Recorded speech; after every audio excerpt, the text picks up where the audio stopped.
Welcome to Your Voice Heard with Dr. Marilyn Pendleton. Don't forget to click like and subscribe to my channel.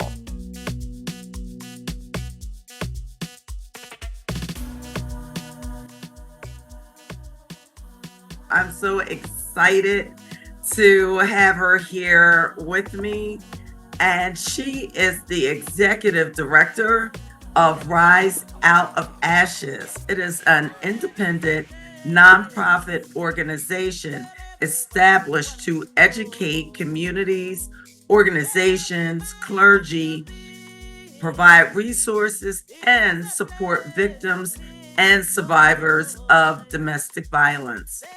Assisting victims and survivors dealing with, but not limited to, the trauma of domestic violence, regardless of race, religion, sexual orientation, gender, education, financial status, or political affiliation, by providing them the necessary support and encouragement that they need.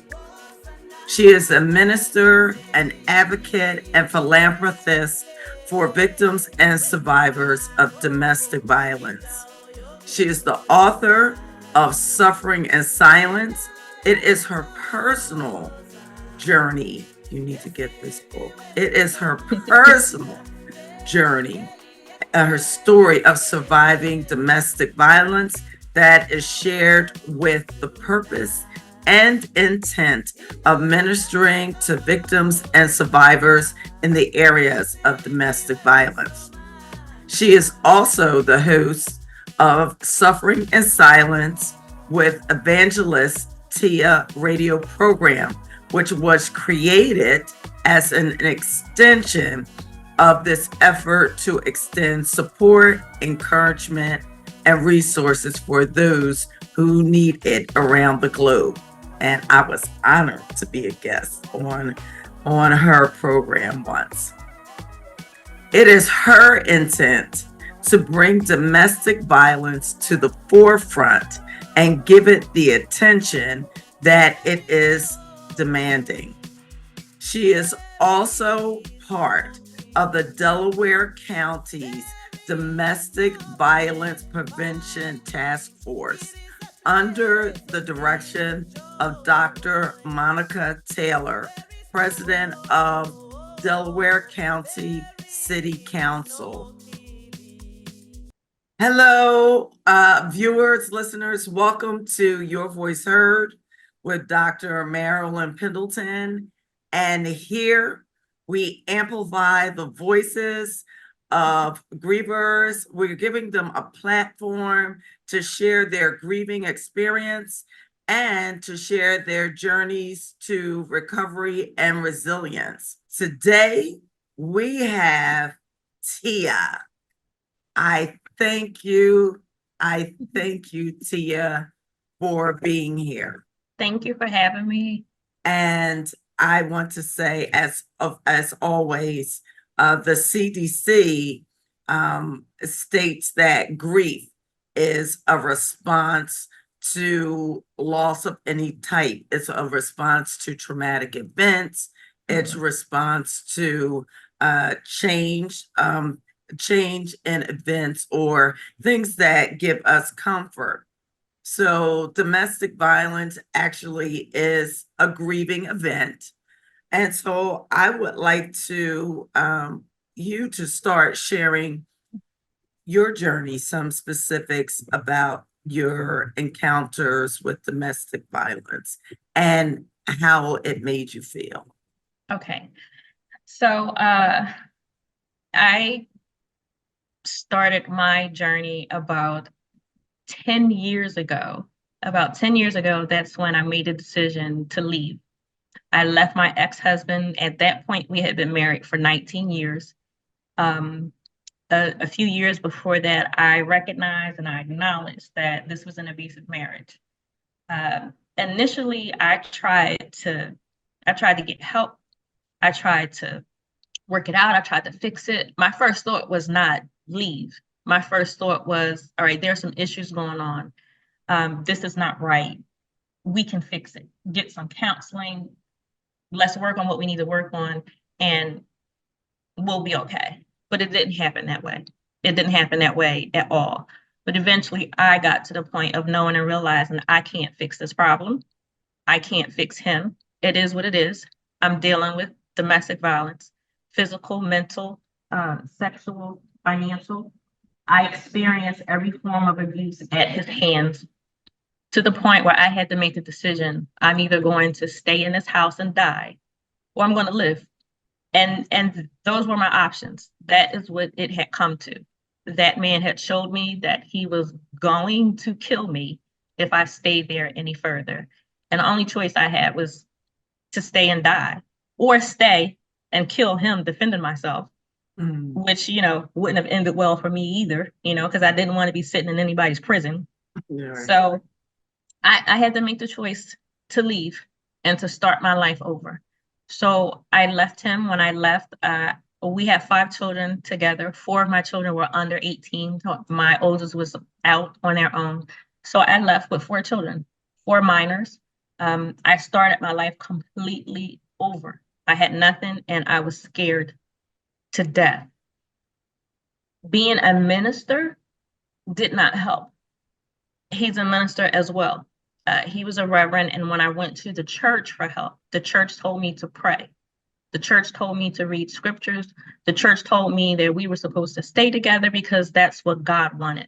And by that time, I opened up. I was honest. I was telling everybody everything. Like, he is going to kill me. This is what he has done. This is what he's doing. And the advice that I got was still, stay with him. Just pray. You'll be fine, because this is what God wants. So I had to reach out to agencies outside of the church to get help.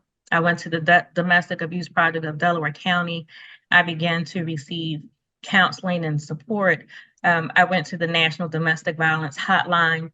I called the 24-hour hotlines. I talked to counselors on the phone. I had to do everything that I needed to do for myself without the help of the church, because they absolutely did not care about me as a person, as a woman, as an individual.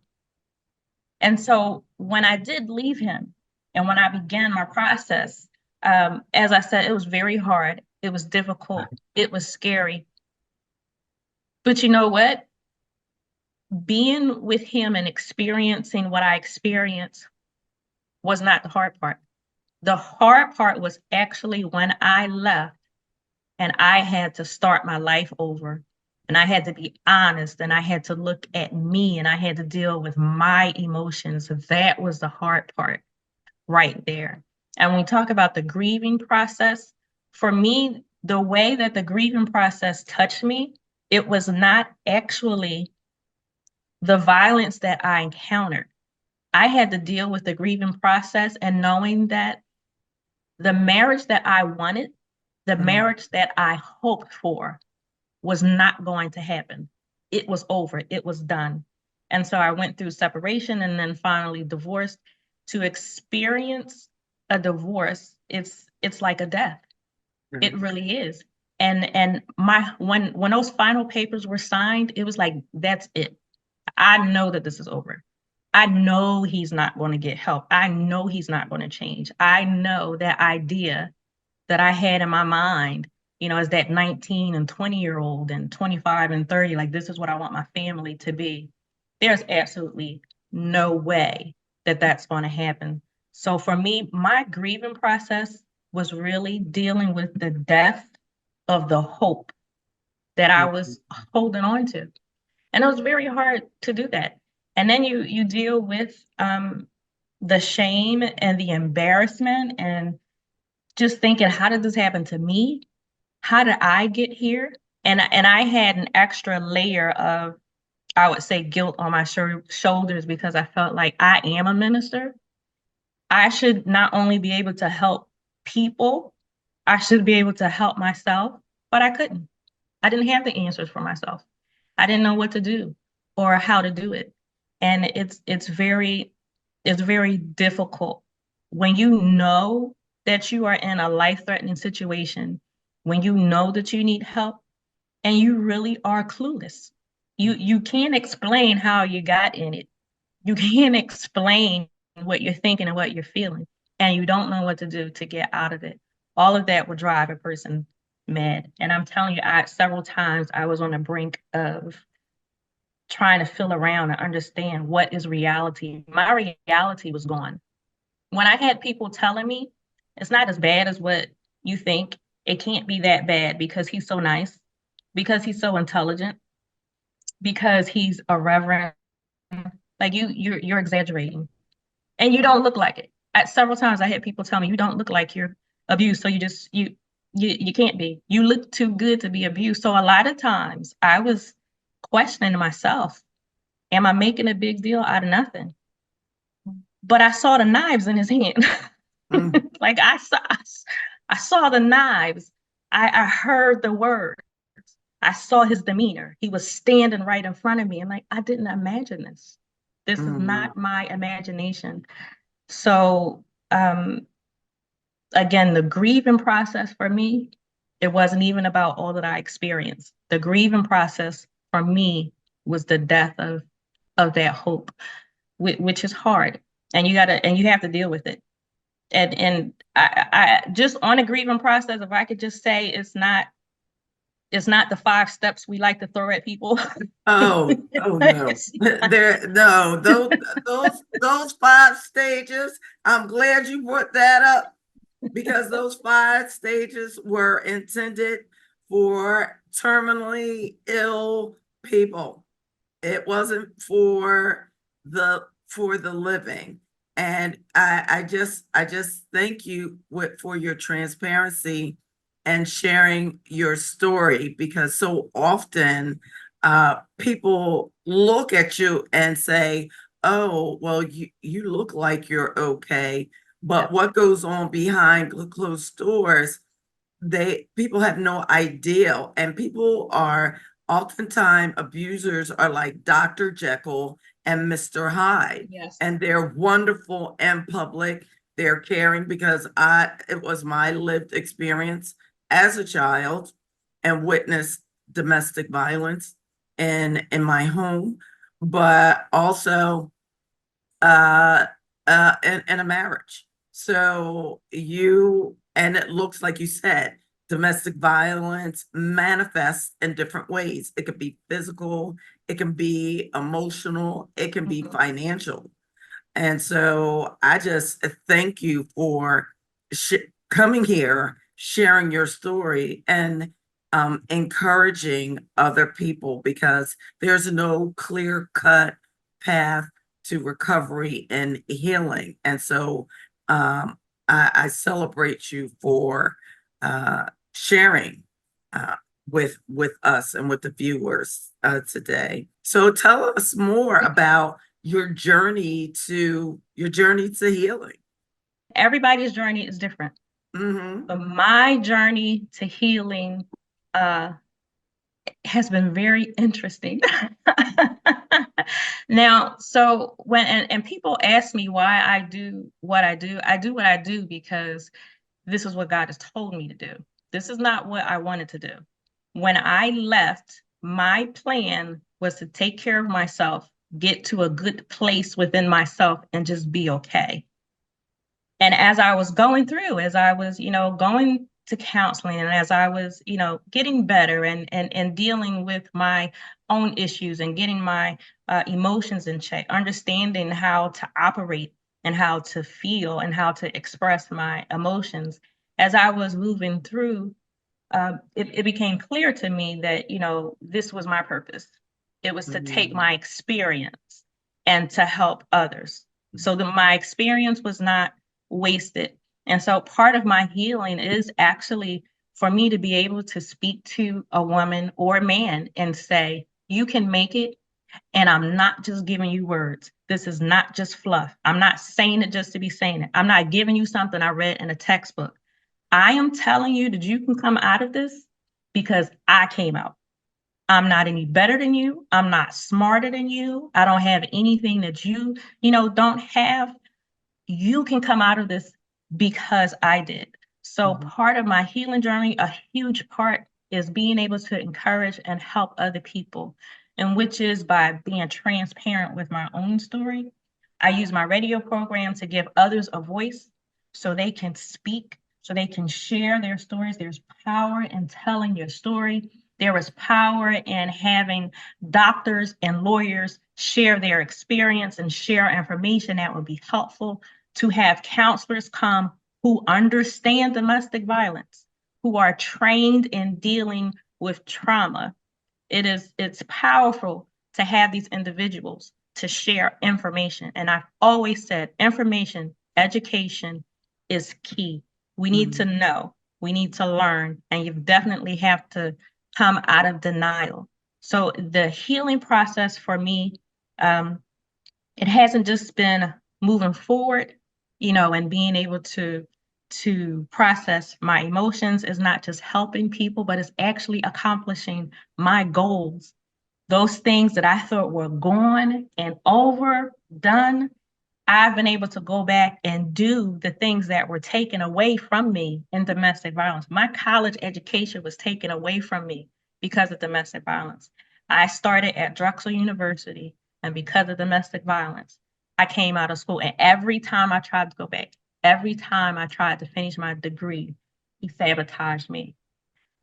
But I just want to say, all right, tell us, share it. We're there. On next month, May 18th, I will be walking across the aisle to get my bachelor's degree from Winnet Mercy University.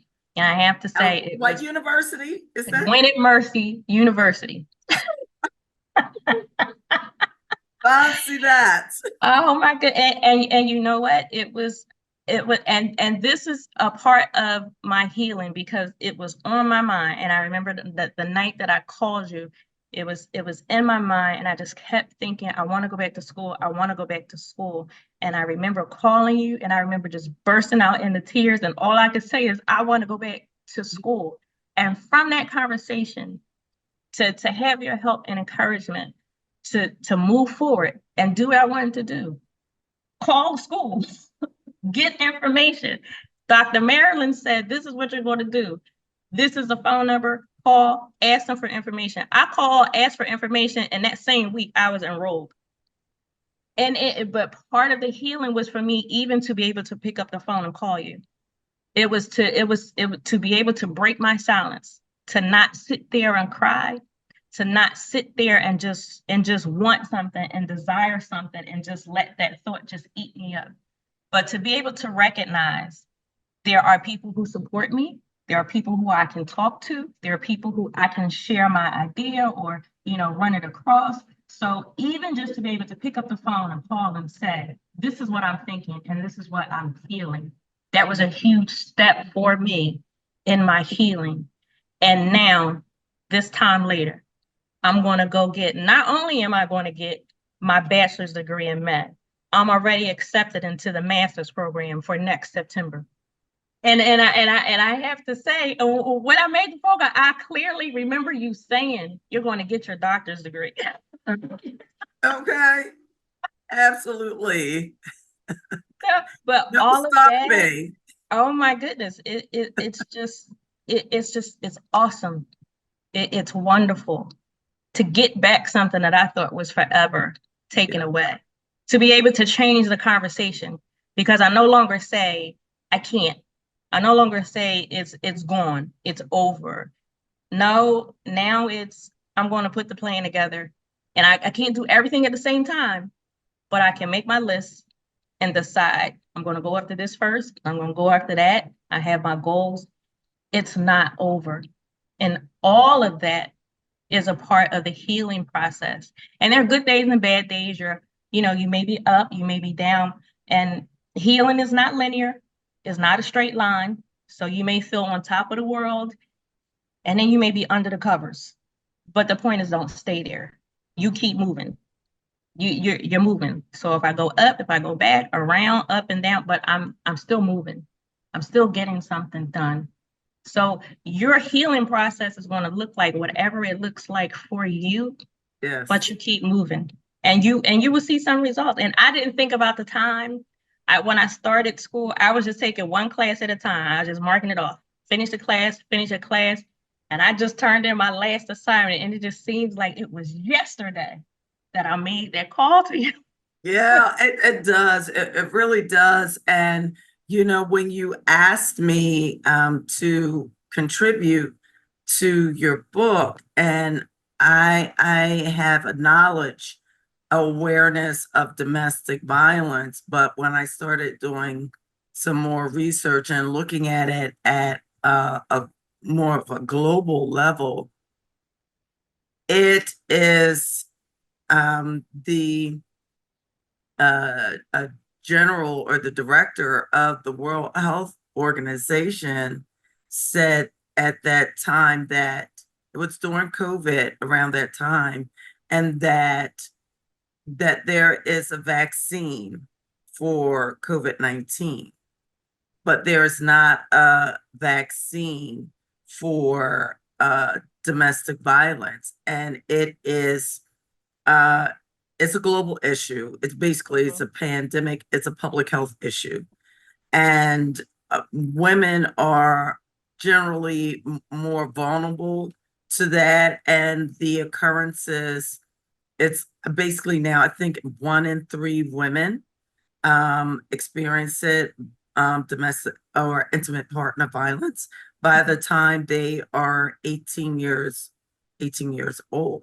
One of the things is that in the education part that I really appreciate that you're doing is educating young women as well, and so that they're well aware of those signs, and so that they can veer away from those unhealthy relationships. And even at one point when I worked in the high schools with high school students, and I recognized that they were experiencing this dating violence, domestic violence, and that some of that, um, when we tolerate things, it's our own emotional brokenness and the work Mhm. that we have to do to be able to shift. Um, the other piece that I see that you're very vocal about is embodies of faith, that oftentimes women don't have a voice. Yes. And as you said, you lived it, that they are ignored and they don't get the support that they need. So uh I kudos to you for uh illuminating that it's happening in the church or bodies of faith. And there are avenues for women to seek support. Yes. And so when we deal with religion, I know that it's very important. I know that it's sensitive. So I never want to take a stance of being disrespectful. I never want to do that because I understand your faith is your faith. It's Mhm. important to you. So I never want to be glib about it or anything like that. But I want to be very clear. Whatever religion you serve in, your life is more valuable than the institution of marriage. Nobody is ever going to convince me that the God I serve would rather see me dead than to leave, get a divorce, save myself, and be a free human being to live my life. No. So, and I know there are a lot of women, especially, who are living in a fear and a bondage, and they are waiting for a voice to tell them, yes, you can leave. You can get a separation. You can get a divorce. You can do what is healthy for you. If your decision is stay and die or Mhm. leave and live.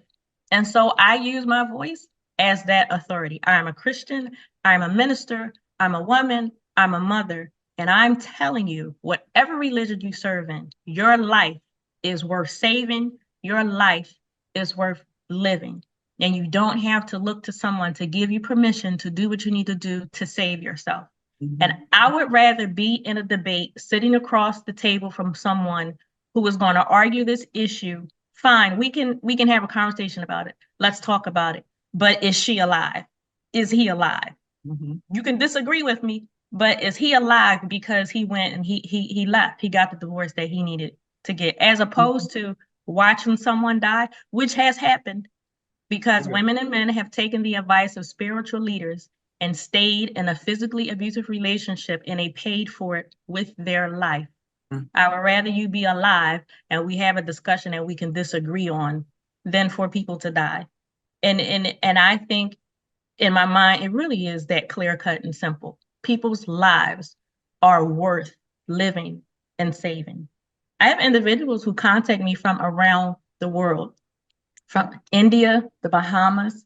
People reach out from Europe because they're looking for a space, someone to say, I'm important. It's like they need permission to believe in themselves. And that is horrible that the faith community has brought individuals to that point. It's really a shame. Now, are there some, organizations, churches, faith communities who support victims and survivors? Yes, but they're not enough. They're not enough. Too many are giving the wrong information from their platforms, telling women and men they have to stay married to individuals who are making them play Russian roulette at night, who are heating up the tips of knives and pointing it in their eyes, and you're telling them God wants you to stay because you stood at the altar and got married. There are too many people giving that wrong information, and that's an abuse of their authority as And as that's well. and that is such a chilling illustration that you shared. Can you speak a bit about children? And you said you had four children who were minors, and how you navigated that, and uh, just sharing your some of your journey in that, and the transition, and helping your children in that aspect. That was hard. So, in a good marriage, if you have children, there are going to be some difficult moments. But when you Mhm. have a marriage that is touched with domestic violence, it absolutely is hard because the children have to deal with what they see, what they hear, what you think they don't know, and I'm telling you they do. So whether you feel like you're doing a good job of hiding it or keeping a secret, you're not. Mhm. Children know. And so they never saw any physical violence, but they saw the verbal abuse, the emotional abuse. They heard the yelling and the arguments and, his name calling, things like that. When I left, one of the first things that I did was to get them counseling. And so Mhm. that's another thing. If you go to a domestic violence agency, counseling is available not only for yourself, but for your children. So if children are involved, counseling is available for them. Also, I mean, depending on whatever your religion is, you can, let them know this is my religion and I need to speak to someone who is versed in this area of this religion. You Mhm. will be connected with an agency that can help you because there are different aspects that we adhere to, differently, our different religions. If you're Jewish or you practice Islam, there are uh, communities, agencies that will help you, in that manner. So it's possible. Um, Children will be helped with counseling. The thing about counseling for children is it's the same as adults. You have to want the help. You have to want to open up. You have to want to talk. And my children didn't want to do that. They they didn't. So that part was as that aspect of it was difficult, but I had to let them get through the way that they got through. Then it was difficult. And he went out of his way to manipulate them and to turn them against me. So there was a lot that I had to deal with on that level.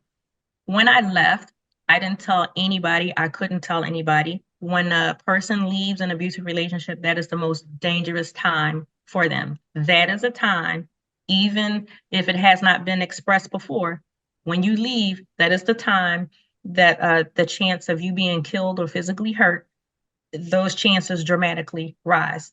So I told very few people. I did not tell my children.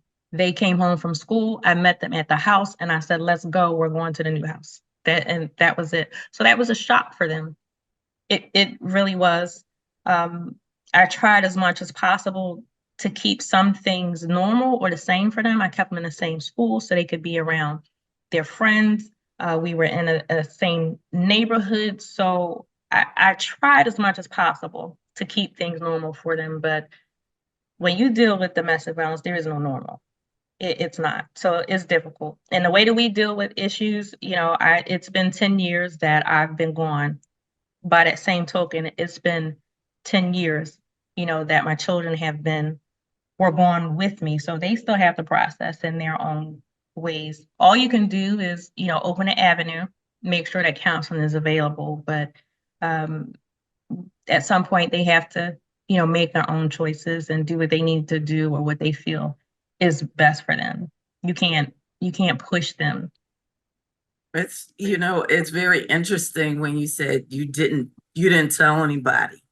And to this day, I clearly remember when my mother left my father.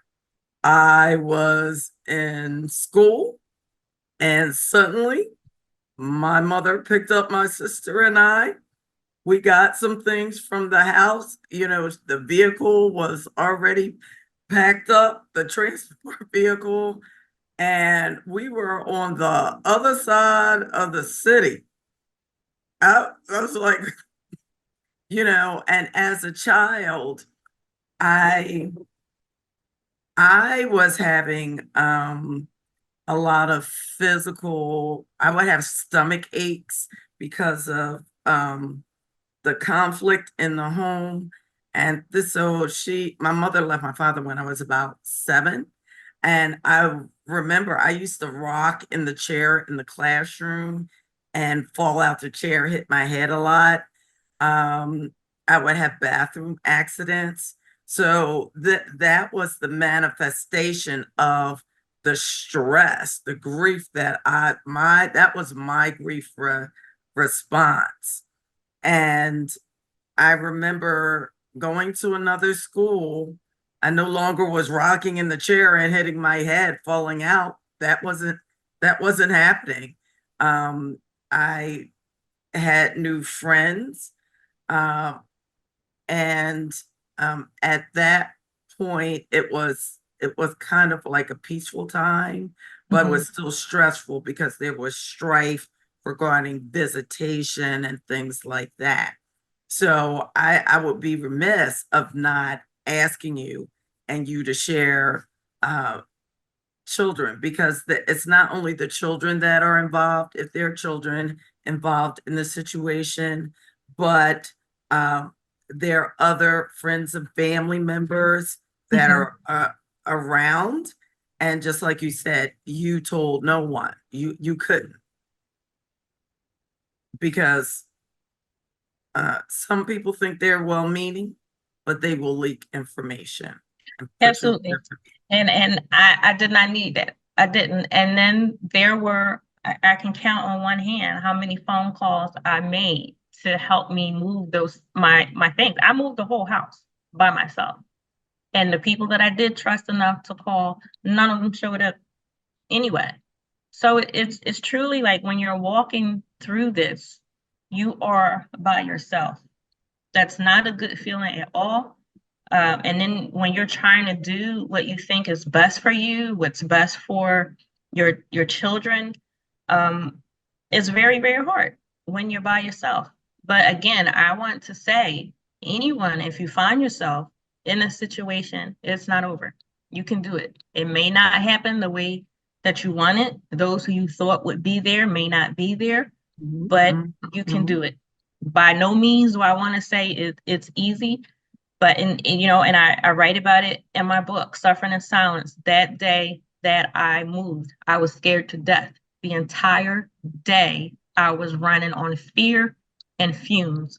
I was so afraid at any moment he could come through this door while I was moving things out. And I was able to get through the day and get it done. But again, I had to do that by myself. I know of a woman who had to move her home at 2 o'clock in the morning, just her mhm. and a child, because Nobody was there to help. And it's really, really painful when you do reach out to family, to friends, to the church, and you say, this is what I'm going through. I need help. And they tell you, well, I'll be there, and they don't show up. Or they say, well, maybe you're wrong. Or they say, well, it's your fault, so figure it out. I mean, there are a plethora of responses that are just wrong. Yes, And indeed. it's difficult, but you have to advocate for yourself. You have that gut feeling something isn't right, then it's not right. Don't let someone talk you into staying or being somewhere that could eventually cost you your life. And again, I want to stress, by no means, no part of this is easy. Even to have to admit I am in an abusive marriage, that's not easy to admit. To get to that point, to know I have to make a choice, leave this house or die, that's not easy to admit. It's not easy to admit. At one point, I loved this man. I loved the man who was going to kill me. I didn't foresee my life turning out to be that way. It's hard to admit, yes, I did want this to work out. Yes, I wanted him to get help. I wanted to see a change. I wanted it to turn around, and it didn't happen that way. You know, it's hard to say those things, but the truth is the truth. You deal with the truth, you come out of denial, and you take it just a little bit at a time, move on, and live your life. You can't stay in the past wishing. I mean, 2 or 3 years, these same 2 or 3 years was going to go by, and I could have still been saying, I want to go back to school without making any moves. Well, let me tell you, I am more than thrilled that you were here to share your rise out of ashes. I will be at commencement for you on May 18th.